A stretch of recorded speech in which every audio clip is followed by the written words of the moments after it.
Hello students, welcome to the education channel The Kaksha. I am Ruchita Garg and I am going to teach you today about the pronouns. For pronouns, I have already did a video in which I told you about the personal pronouns. So today I will give you just the introduction of personal pronouns. For the detailed video on personal pronouns, you can go to our description box and get the link from there. I will post the link of personal pronouns on the description box. So let's start further. So students, as I have told you earlier also, today also I am going to repeat. आज आपको थोड़ा बताना चाहती हूँ कि pronoun होते क्या हैं. प्रोनाउन दो वर्ड से बना है. जो वर्ड्स नाउन की जगह पे आते हैं उनको हम क्या बोलते हैं? प्रोनाउंस. इसकी बहुत जो पहली फर्स्ट टाइप है वो है पर्सनल प्रोनाउंस.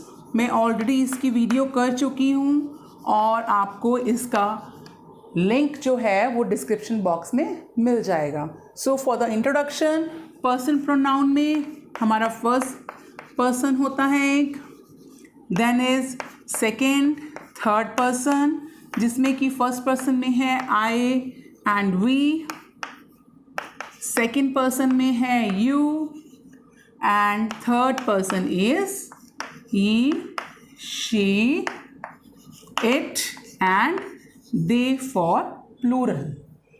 फर्स्ट पर्सन जो बोलने वाला होता है उसको फर्स्ट पर्सन बोलते हैं. जो सुन रहा है जैसे आप लोग, you are the second person. हम दोनों जिस थर्ड की बात कर रहे हैं, लाइक यहाँ पे हम बात कर रहे हैं प्रोनाउन की, तो वो क्या हो गए हैं? Third person. So this is the description on the basis of persons. Now the next type which I am going to discuss with you today is demonstrative pronouns. As the name suggests, ये word demonstrative बना है word demonstration से. किससे बना है? Demonstration. और demonstration का मतलब क्या होता है? डेमोन्स्ट्रेशन मीन्स कि किसी को दिखाना, कुछ शो करना, कुछ पॉइंट आउट करना, उसको हम क्या बोलते हैं? डेमोन्स्ट्रेशन. इंग्लिश में जो डेमोन्स्ट्रेटिव वर्ड्स हैं वो 4 होते हैं. This, that, these and those. Generally हम इनको टेंसेस के अकॉर्डिंग भी पढ़ते हैं. दिस दैट यूज होता है सिंगुलर एक के साथ और दीज दोज यूज होता है प्लूरल के साथ. ठीक है, यहाँ पे मैं लिख देती हूँ सिंगुलर एंड प्लूरल. और नेक्स्ट इसमें जो डिफ्रेंसिएशन है वो है कोई जो नज़दीक है, नियर, कोई नियर है चीज़, उसके लिए हम दिस और दीज यूज़ करते हैं. कोई दूर है उसके लिए हम यूज़ करते हैं further. Like this is an apple. तो यहाँ पे मैंने दिस किसके लिए यूज़ किया? एप्पल के लिए, क्योंकि मेरे पास है. ठीक है. से कहीं दूर एक मैंगो पड़ा है, that is a mango. So mango के लिए मैंने वर्ड क्या यूज़ किया? दैट. इस तरीके से ये क्या हो गए? Demonstrative pronoun. These, say I have a bunch of grapes, I will say these are grapes. So जो दीज है वो मैं किसके लिए यूज़ कर रही हूँ? ग्रेप्स के लिए. आपको मैंने उस दिन बताया था सेंटेंस जब हम लिखते हैं तो हमारी एक सेंटेंस फॉर्मेशन होती है. सब्जेक्ट आता है, देन वर्ब, देन हमारी आती है ऑब्जेक्ट. इसकी भी आपको वीडियो बहुत जल्द मिलेगी. Kinds of sentences, formation of sentences, इसमें आपको कैसे कैसे प्लेसमेंट करनी है. आइए समझते हैं यहाँ पे. अब मैंने बोला these are grapes. These are grapes. Grapes हमारे पास क्या है? As object. तो उसके लिए मैंने सब्जेक्ट में क्या यूज किया? Word these. क्या यूज किया? दीज. तो दीज क्या हो गया? Pronoun, because I have use this word instead of noun. और इसी तरीके से दूसरा वर्ड है दोज. लाइक कोई चीज़ दूर है या कुछ से, I will give you one example. मेरे कुछ फ्रेंड्स जा रहे हैं, I will say those are my friends. तो वो जो दोज है वर्ड मैंने किसके लिए यूज किया? फ्रेंड्स के लिए. Take an example. Those are my friends. अब ये क्या है? Object, verb and subject. तो यहाँ पे मैंने नाउन की जगह पे कौन सा प्रोनाउन यूज़ किया? दोस। तो इसलिए जब हम नाउन की जगह पे जो भी वर्ड यूज़ करते हैं वो क्या बन जाता है? Pronoun. Yes. Next we are going to discuss about the interrogative. Third type is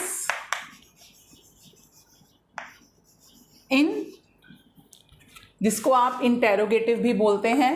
I will write again. Interrogative pronouns, interrogative बोलते हैं जिसको। और ये कौन से शब्द होते हैं? इंट्रोगेटिव वर्ड्स कौन से होते हैं? यस, हाँ जी बच्चों बताओ जल्दी से। प्रश्नवाचक, जिनमें कोई क्वेश्चन पुट करते हैं हम। जब ये क्वेश्चन से हम एक आंसर ऐसा लेना चाहते हैं जिसमें पता हमें किसी व्यक्ति, वस्तु, विशेष, इस तरीके से मीन्स कि the person, place, thing, animal, इस चीज़ का हमें आंसर मिलता है, तो ऐसे वर्ड्स को हम क्या बोलते हैं? Interrogative pronoun. अब जो इंट्रोगेटिव प्रोनाउन है उसमें जैसे सबसे फर्स्ट क्या आएगा? हु इज ही, वो कौन है? एक पर्सन के बारे में पता चलेगा हमें कि वो कौन नाउन है, तो ये क्या हो गया? Interrogative pronoun. देन उसके बाद व्हाट इज दिस, किसी चीज के लिए ये क्या है, ठीक है, इनको हम एज सब्जेक्ट यूज करते हैं। और लेती हूँ एग्जाम्पल, जैसे which subject are you studying, आप कौन सा सब्जेक्ट पढ़ रहे हैं। अब यहां पे भी इसका आंसर हमें एक नाउन ही मिलेगा, तो विच भी क्या हो गया? प्रश्नवाचक, इंट्रोगेटिव प्रोनाउन। हाँ जी, any queries? Okay, coming to next. एक और होता है जैसे whom do you talk और whom were you talking, ठीक है, ये हो गया whom do you talk, तुम किससे बात करते हो, राइट। अब यहाँ पे जो whom है वो मैंने किसके लिए यूज़ किया है? किसी पर्सन के लिए, किसी नाउन के लिए। तो इस तरह के जो वर्ड्स हैं हु, व्हाट, विच, whom, ये हम प्रोनाउन नाउन के लिए यूज़ करते हैं, तो ये क्या बन जाते हैं यहाँ पे? इंट्रोगेटिव प्रोनाउन, जो कि बेसिकली क्या है? इंट्रोगेटिव वर्ड्स, क्वेश्चन वर्ड्स बोलते हैं हम इनको, WH फैमिली बोलते हैं।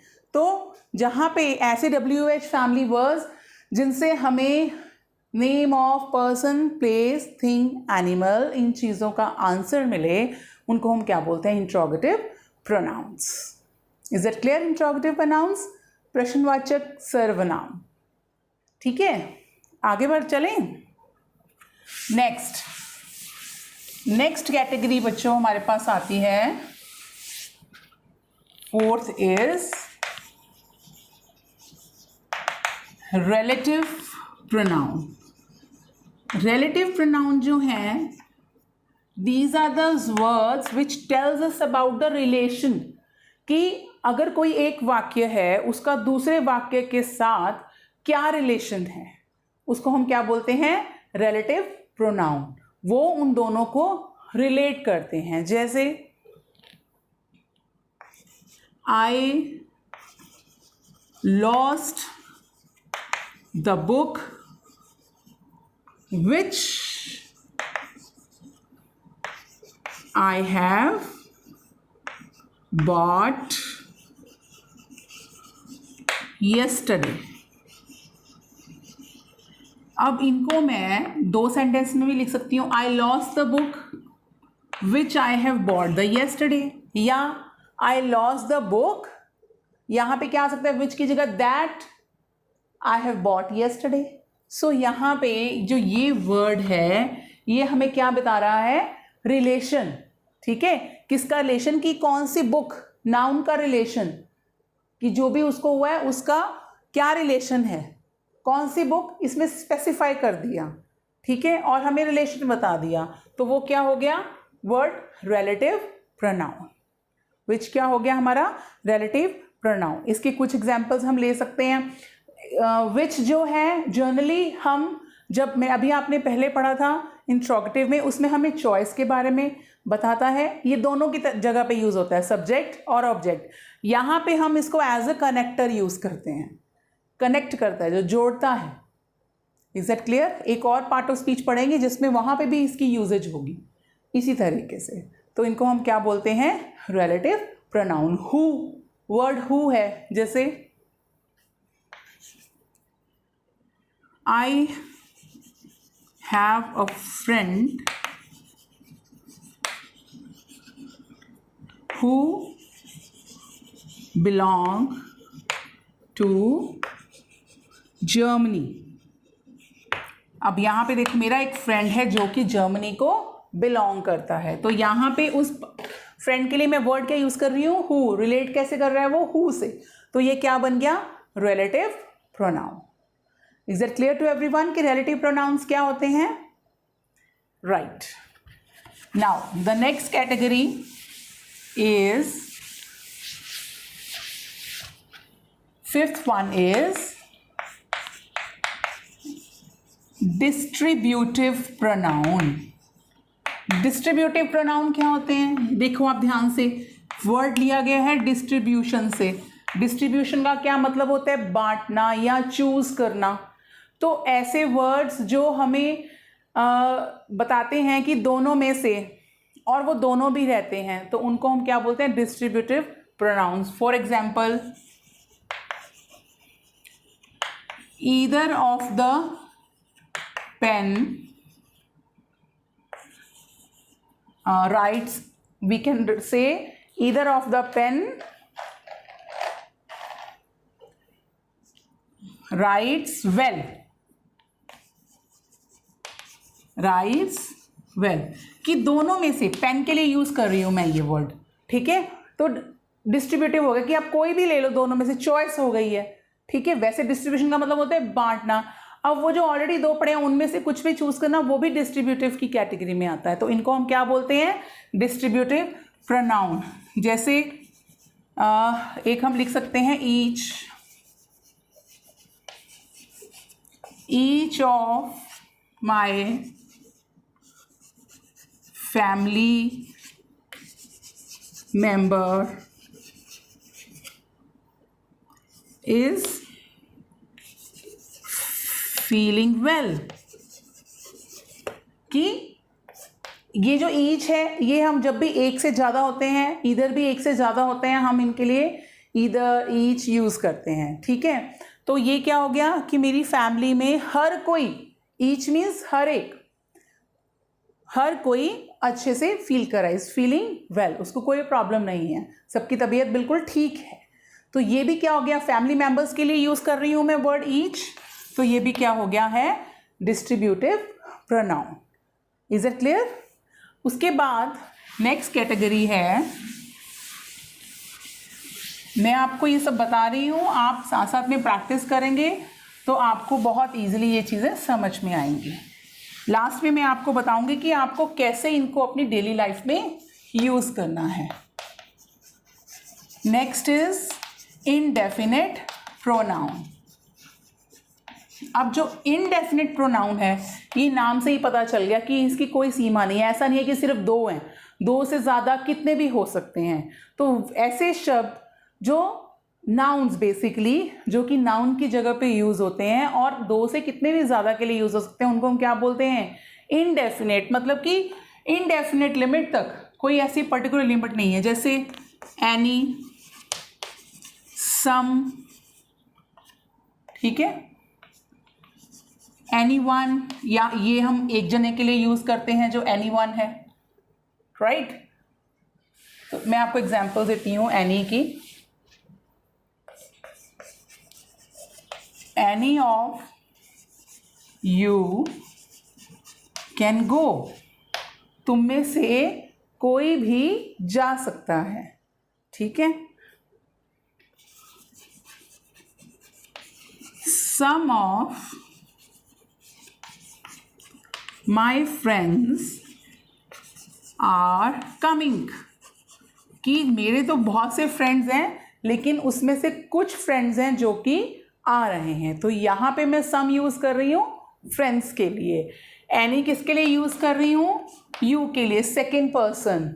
Is that clear? तो मीन्स कि प्रोनाउन के लिए भी जब हम कोई भी वर्ड यूज़ करते हैं उसको भी प्रोनाउन ही कहते हैं। यहाँ पे यू प्रोनाउन है, तो मैंने इसके लिए क्या यूज़ किया? एनी, तो ये भी क्या हो गया? प्रोनाउन। माई फ्रेंड्स के लिए मैंने क्या यूज़ किया?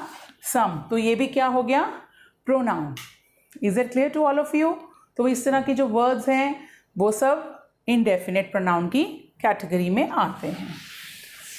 Next category of pronouns is very important, emphatic. Emphatic pronoun, जो एम्फेटिक प्रोनाउन है ये भी अपने आप में ही नेम हमें बता रहा है। वर्ड लिया गया है वर्ड एम्फेसिस से। एम्फेसिस का क्या मतलब होता है? जब हम किसी चीज़ पे प्रभाव डालना चाहते हैं, एम्फेसिस डालना चाहते हैं, ज़्यादा हम अपने बात को जोर से कहना चाहते हैं। जैसे मैं कहती हूँ कि आई डिड दिस वर्क, मैंने ये काम किया, और फिर देखिए आई डिड दिस वर्क, ठीक है मैंने ये काम कर लिया या आपने भी कर लिया, बट अगर मैं यहाँ पे एक वर्ड ऐड कर दूंगी, I myself did this work, तो इसमें क्या हो गया? इस बात का एम्फेसिस हो गया कि मैंने खुद ही वो काम किया। पहले जब मैं ये नहीं लिख रही तो कर रही थी आई डिड दिस वर्क, चाहे वो मैंने किसी से कराया हो चाहे जैसे भी, पर मैंने वो काम कर दिया। लेकिन जब मैं यहाँ पे कि किसने किया, मैंने खुद किया, ठीक है, तो मैं इस चीज़ पे अपने कि वो काम मैंने ही किया है, तो मैं उस पर एम्फेसिस डाल रही हूँ। तो ये क्या हो गया? I myself did this work. अब इसमें जो बच्चे हमने फर्स्ट पर्सन पढ़ा था, क्या था वो? जैसे आई, वी, तो इसका क्या हो जाएगा? आई का हम क्या बनाते हैं, क्योंकि इसमें एक चीज़ और है, इसमें पोजेसिव जो हमने पढ़े थे उन पोजेसिव्स को हम यूज़ करते हैं। ये फर्स्ट पर्सन या सेकंड पर्सन के जो पोजेसिव्स हैं उसका आई का बन गया माई, वी का क्या हो जाएगा? आवर, देन योर का योर हो जाएगा। अब इसमें आपको बताती हूँ, माई पे हम क्या लगाएंगे? माई सेल्फ, ठीक है, आपको क्या लिखना है? My self. लेकिन अगर हम आर लिख रहे हैं तो वो क्या हो जाएगा? इसका प्लूरल, तब हम आर सेल्फ नहीं कहेंगे, जो एफ है वो हट के क्या लग जाएगा? V E S, ourselves, ठीक है। जैसे we won the match, we ourselves won the match. Is that clear? Now next is your. अब your में आपको एक चीज़ ध्यान देने वाली है, जब हम your एक पर्सन के लिए यूज़ करते हैं, एक जने के लिए, तो हम लिखेंगे yourself, और जब हम ज़्यादा के लिए यूज़ करते हैं फिर हम लिखेंगे yourselves। तो ये डिपेंड करता है कि हम एक के लिए यूज़ कर रहे हैं या एक से ज़्यादा के लिए यूज़ कर रहे हैं, उसी तरीके से हम लगाएंगे। और ऐसे ही अब ही है तो ही का क्या बन जाएगा? himself, ठीक है। हर का क्या बन जाएगा? herself, ठीक है। देन itself, कोई चीज़ इट के लिए यूज़ हो रही है, और फिर आ गया दे का themselves। So is that clear कि इन वर्ड्स की फॉर्मेशन कैसी होती है? पोजेसिव्स के साथ या ऑब्जेक्ट के साथ हम सेल्फ लगा देते हैं अगर सिंगुलर है, अगर प्लूरल है तो क्या लग जाएगा? सेल्व्स, एफ की जगह पे we E S. Is that clear? अब इससे ही मिलता जुलता एक और टाइप है प्रोनाउन का, डोंट गेट कंफ्यूज्ड, जिसको हम बोलते हैं रिफ्लेक्सिव प्रोनाउन। रिफ्लेक्सिव प्रोनाउन मतलब रिफ्लेक्शन पड़ती है। जैसे हम मिरर में देखते हैं तो मिरर में वो चीज़ हमारे ऊपर ही रिफ्लेक्ट करती है, तभी हमें अपनी शक्ल दिखाई देती है, इसलिए हम उसको क्या बोलते हैं? रिफ्लेक्शन। तो यहाँ पे रिफ्लेक्सिव प्रोनाउन, इसमें जो वर्ड्स हैं वो सेम हैं जो कि एम्फेटिक प्रोनाउन में थे। एम्फेटिक प्रोनाउन में हम क्या करते हैं? एम्फेटिक प्रोनाउन हमेशा सब्जेक्ट वर्ब के बीच में आएगा, यानी कि सब्जेक्ट के आसपास आता है। कौन सा प्रोनाउन? जब आप एम्फेटिक यूज़ कर रहे हैं, ठीक है। लेकिन जब आप इन्हीं वर्ड्स को रिफ्लेक्सिव में यूज़ करेंगे, वो या तो उसकी प्लेस यहाँ पे आएगी या फिर ऑब्जेक्ट के बाद आएगी, रिफ्लेक्सिव, ठीक है। तो इनकी मेनली प्लेसमेंट का फ़र्क है, शब्द सेम है लेकिन इनका जो यूजेज है वो डिफरेंट है। एक तो प्लेसमेंट से, उसका यूजेज हम प्लेसमेंट से दिखा सकते हैं। सेकंड, उसका कोई सेंटेंस, जैसे मैं आपको एग्जांपल देती हूँ,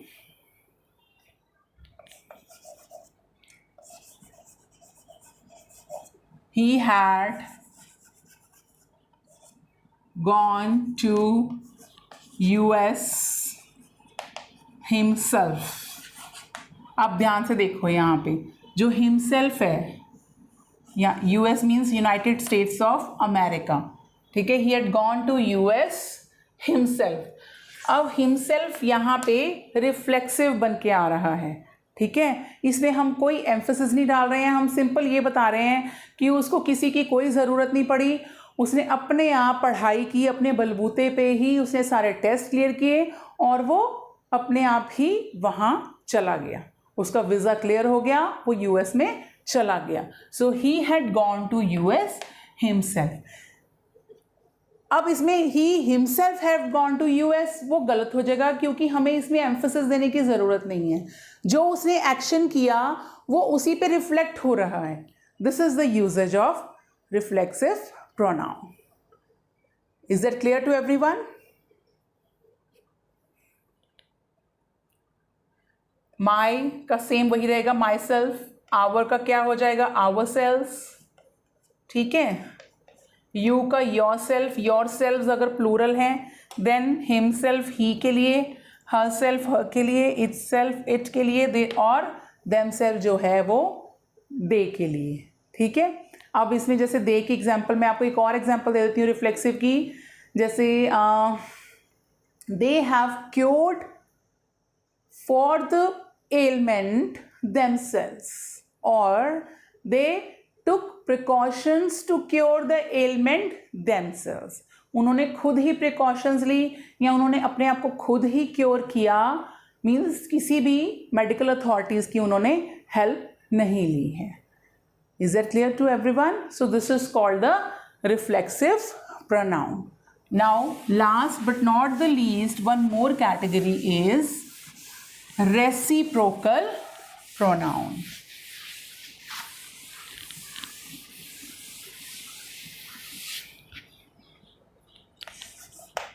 रेसिप्रोकल, रेसिप्रोकल वर्ड का क्या मीनिंग होता है, सोचिए ज़रा।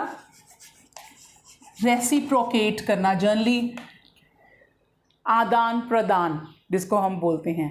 सो रेसिप्रोकल वर्ड मीन्स कि ऐसे वर्ड्स नाउन के लिए यूज़ किए जाने वाले जिसपे हम एक दूसरे को रेसिप्रोकेट कर रहे हैं, ठीक है। जैसे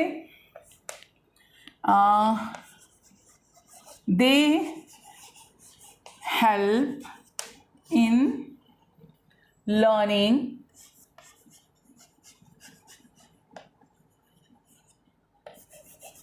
the subject to each other, कि वो एक दूसरे को वो सब्जेक्ट को लर्न करने में हेल्प कर रहे हैं। तो ईच अदर हम वर्ड किसके लिए यूज़ कर रहे हैं, दे के लिए। या सपोज कोई भी two names, Ram and Shyam, Gita and Sita, they help in learning the subject to each other, ठीक है। तो वो एक दूसरे को लर्निंग करने में हेल्प करें। यहाँ पे जो एक्शन हो रहा है लर्निंग, ये रेसिप्रोकेट हो रहा है, एक दूसरे के ऊपर रेसिप्रोकेट हो रहा है। ऐसा ही इसका एक और वर्ड होता है जिसको हम क्या बोलते हैं, वन अनदर। इसकी कोई भी एग्जाम्पल ले सकते हैं। We should help one another, we should help in course with mother, ठीक है। इस तरीके से we can do this one another। तो इस तरह के बहुत से वर्ड्स हैं, सेंटेंसेस हैं, ये मैंने आपको सिंपल वैसे ही बता दिए हैं। आप बच्चों इनके प्रैक्टिस करिए, सेंटेंसेस को बनाइए। दे कैन डू दैट, और हेल्पिंग में ही ज़्यादा ये बन रहा है, ठीक है। You take out some time examples आप अपनी प्रैक्टिस कीजिए, जो भी मैंने आपको ये प्रोनाउंस के वर्ड्स बताए हैं उन वर्ड्स की रेगुलर प्रैक्टिस कीजिए। और आपको कोई भी क्वेरी है वो आप कमेंट बॉक्स में, अपने चैट बॉक्स में डालिए, मैं आपके सारी क्वेरीज के आंसर करूंगी। आई होप आपको ये लेसन समझ आया होगा प्रोनाउंस के बारे में। अगर फिर भी आपको लगता है कि थोड़ी सी भी आपको ज़रूरत है और की, तो मैं आपको वो सारे टॉपिक्स क्लियर करूंगी, सारे पॉइंट्स क्लियर करूंगी। इसकी जो फर्स्ट कैटेगरी है पर्सनल प्रोनाउंस, उसका लिंक मैं आपको चैट बॉक्स में दे दूंगी। हाँ, एक चीज़ जो मैंने आपको बतानी थी कि ये चीज़ें आप अपनी रियल लाइफ में कैसे याद करेंगे। डेलिब्रेटली मीन्स कि आप सोच समझकर जब ये देख लेंगे कि हाँ मुझे तो अपनी लैंग्वेज में इन वर्ड्स को यूज़ करना है, तो आप धीरे धीरे इन वर्ड्स की यूजेज को सीख जाएंगे। I hope you understood the topic. This is the basic thing which we should know before learning the further modules of English. So I hope you liked the video. Till then, stay home, stay safe, take care, bye-bye.